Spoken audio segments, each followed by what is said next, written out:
Welcome to the reflection session, where every week we look back at a moment from one of our previous episodes that's really stuck with me personally. Today we're hearing from firefighter and former Royal Marine Kyle Martin.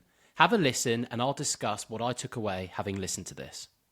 We started our chat today with me asking you a question, and that question was, what do you want people to take from our conversation today? And I'm going to finish with that question because we've covered a lot of ground and a lot of different things. And I want to have maybe one main takeaway that people might have. So what do you hope that people have ultimately taken away from our chat today?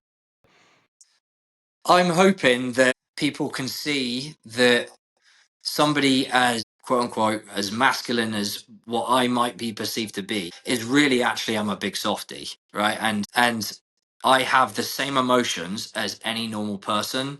I feel when I feel low, I get upset, and I sometimes tell people what I'm thinking. Sometimes I don't. But it's okay to feel that way and then to talk about it. Like talking about it has been huge for me. Like talking about how I'm feeling, or if I've come off a bad call, like where I've seen kids die and stuff like that. Like that is an extreme scenario that not everybody gets to see every day, but doesn't mean that my emotions are any different to anybody else's.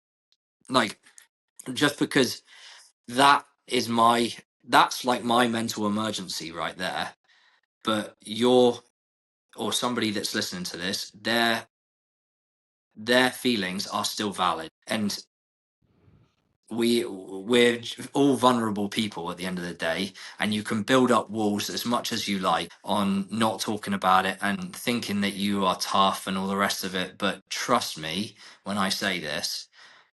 um when I just let go of the fact that I wasn't going to talk about it, and I let people in and let them understand what I was going through, it it changed my life. It really did change my life. And like I said, like having those people to lean on, especially in the brotherhood I've got with the firefighters, it that saved my life more than anything. And having a community around you, having friends and close family, I can't tell you how important that is. That for me was massive, and without it, I don't want to. I don't know if really want to say this, but I could imagine a world where I wouldn't be here today without that. So yeah, don't be scared to share it. Find your people and let out that emotion. It's good for you. To talk. It really is. One thing Carl said there that really stood out to me was, regardless of the situation you're in, your feelings are still valid. And this was such a powerful message for me because I think it's so easy to dismiss how you're feeling, especially when you see someone else who's potentially in a worse situation than you.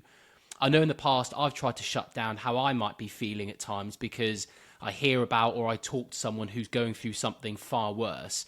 Then you can feel guilt for feeling the way that you do, which just makes the situation even worse. But as Carl said, regardless of who you are and what you're going through, the way that you're feeling is still valid. There's not many of us that will have seen or experienced the things he has in his line of work, but that doesn't diminish anything that you might be going through yourself. I think for me, it just comes down to being a bit kinder to yourself at times and accepting, as Carl said, we're all vulnerable people with challenges that we're facing each day. And if you're feeling a little bit rough, just accept it, do what you need to do to get through it, but don't feel you're not allowed to or that you shouldn't be feeling the way that you do. So that's my key takeaway for the week. Thanks for tuning in and see you next time.